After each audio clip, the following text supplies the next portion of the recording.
Hello beer tubers and welcome to another beer review with me, Peter, the master of hoppets. Today checking out some Czech craft beer from Vinohradský Pivovar, one of my favorite breweries in the Czech Republic. They make one of the best Czech pilsners around. They're number 11. It is Ace. These guys have been kind enough to attend Bad Seed Brewing's beer festival called Bad Seed Beer Fest the last 2 years in a row. We share the same distributor in Denmark, Det Belgiske Hus, Mads. He's not the only guy doing all the work, but he does a lot of work at the Det Belgiske Hus. And he is the guy who sells Vinohradský and Bad Seed throughout Denmark. So that's kind of also a bit the reason why we now know the guys from Vinohradský. A lot because of him, which is awesome. And every year for Bad Seed Beer Fest, he brings a care package. And he uses you can do whatever you want. Drink it, whatever. He never expects me to review anything, but I always tend to review things because most of the time he brings some really awesome beer. Like this year, he brought each of us 2 bottles of the most recent Dule TV Reserva. So we have one to drink and one to age. That's dude, that's amazing. And a lot of other goodies. I think he gave us 4 or was it 5 bottles of Blaugies Saisons so that we could try some Blaugies again and all other stuff as well. But he never requests for reviews, but he requested that I review this from Vinohradský. So that's the reason why we're doing this one first. Also because it's quite fresh, so I thought we should get it in now. It's packaged on the 15th of July, so it's only a little over maybe 5 weeks old. And this will be fun to try because I don't think I've done any reviews of Vinohradský beers that are not lagers. But this is Māhutonga New England IPA on 5.9% alcohol. So this is named after a star constellation called the Southern Cross around New Zealand. This is apparently the Kiwi phrase for it because this is a beer that showcases Southern Hemisphere hops, which I love. So it's unfiltered, unpasteurized. They use malted barley, wheat, and oat flakes, and the hops are Motir, Nelson Sauvin, and Galaxy hops. And I have some more direct info from the brewer themselves. They even have water. This is Prague City water. That's rare that breweries talk about stuff like that on their website, which is awesome. The original gravity, which is 14 Plato. Then we can actually calculate the ABV on this bad boy. Or the residual sweetness on it, if we wanted to. Barley malts, says here Cara Munich, oat flakes, wheat. Yeah, so pretty much the same thing. And they talk about how this gives some nice fruitiness and grapefruit, tropical fruits, mandarins, honey notes, spices from all these cool hops, and that they used liquid yeast from White Labs in this beer. So let's check it out. Thanks a ton to Mess with the Beer. So first off, it's not super hazy. It doesn't look like most modern hazies. It looks a little bit almost like a modern West Coast IPA. A lot of modern West Coast IPAs look like this if they're not completely crazily filtered or fined or something like that. Or if I think back to the likes of Heady Topper. Heady Topper was, it was darker than this, but the kind of beers from The Alchemist, because they've never had that thick looking haze that you get these days with loads of hops in it, hop soup, or other things. People like to say hop gravy and something else. But it just looks a bit more clean and vibrant. And he has got a white head. But otherwise, pin bright and yellow, which is nice. Let's check out the aroma on this bad boy. And they actually poured it at the festival, but I didn't get to try it. I poured way too much beer in this glass to smell. I was trying to generate a nice head, but you can see it's softly carved. So that's also why I have a lot of beer in the glass. I'm definitely smelling Nelson. I'm getting gooseberry notes. There's a bit of kiwi to me as well. Very, there's some good amount of brightness to this. Zestiness too. I can see a little bit of citrus. But to me, what stands out right now is definitely Nelson, which is really nice. One of my favorite hops. So there is definitely an essence of juiciness about it a little bit, but it's not crazy gushing esters as you get in some hazies. Let's give it a taste. Cheers. And thanks a ton to Mess with the Beer.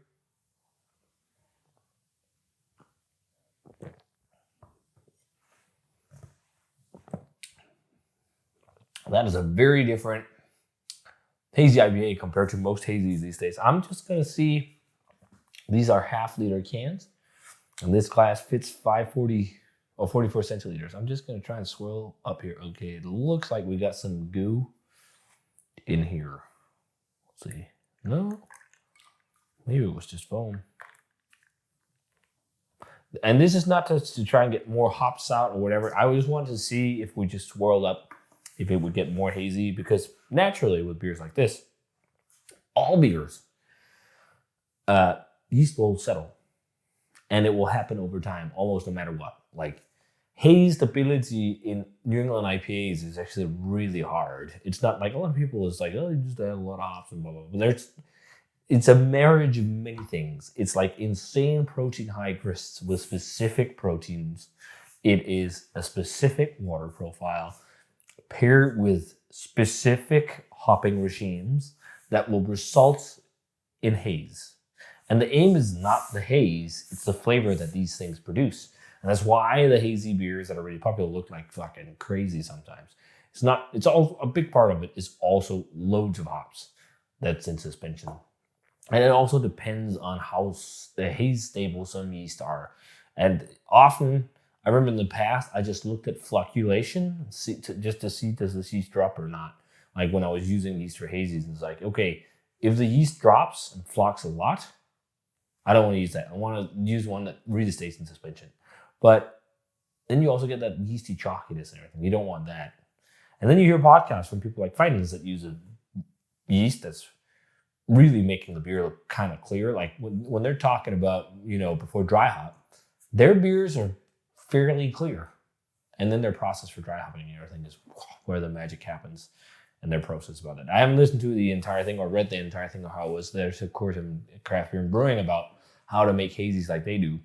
But this seems like early US haze to me. It seems very similar to the likes of some of the stuff when this was getting really popular. Some people were putting out. I'm just trying to remember who. Like it's definitely not exactly something like, Alchemist, because it's not bitter enough. It's almost like a little bit modern West Coast. It's just like lacking the bitterness. And CO2, it's like almost no coast, somewhere in between. There is definitely some juiciness there. I think there's some esters at play in here that gives a bit of a stone fruity thing for me. Maybe a little bit of a melon note. And then there's like a little bit of a snap, black peppery biting note I think could come from the Galaxy. And then the Nelson, I think, is for sure the one that otherwise is showcased most with like that kind of snappy, slightly vinous gooseberry, maybe not so much gooseberry here, maybe much like snappy vinous and tropical note. It's a damn fine session beer. Like you can kick back a lot of this. Like there's some yeast esters, but it feels clean. It's not like, it feels like dirty haze. But it's like if you go into this expecting like turkey gravy, it's not one you're gonna get. It's more of a no coast kind of hybrid type thing, I think. Maybe there's a little bit of chalkiness to it right now, just lightly.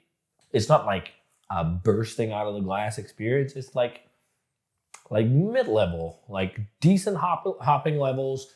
Definitely taste what kind of hops you're going through. Everyday kind of drinker stuff. This is not like beer for blowing your mind. But it would be fun to see these guys brew something where they go a little bit nuts and like supercharged with hops and stuff.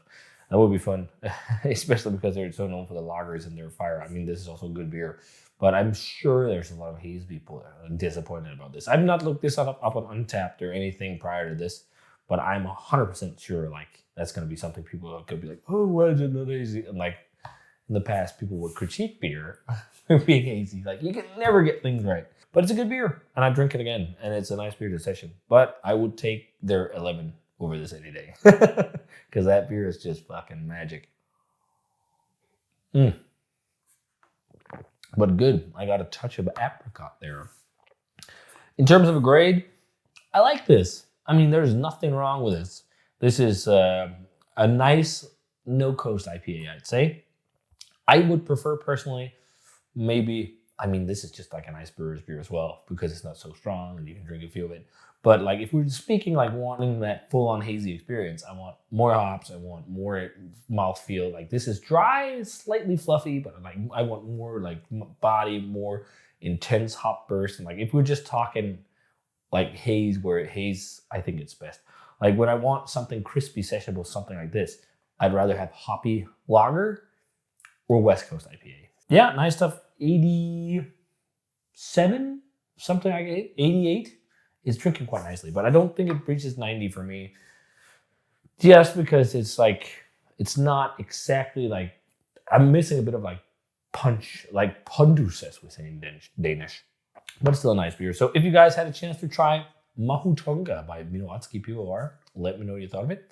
Thanks a ton to Mess for the beer. And as always, remember to comment, subscribe, check out the Facebook fan page, and Twitter, and Instagram. Give the video a thumbs up if you enjoyed it, and ring the bell for future notifications about videos. I'm going to say cheers in some Czech Hazy IPA, and see you guys in another beer review.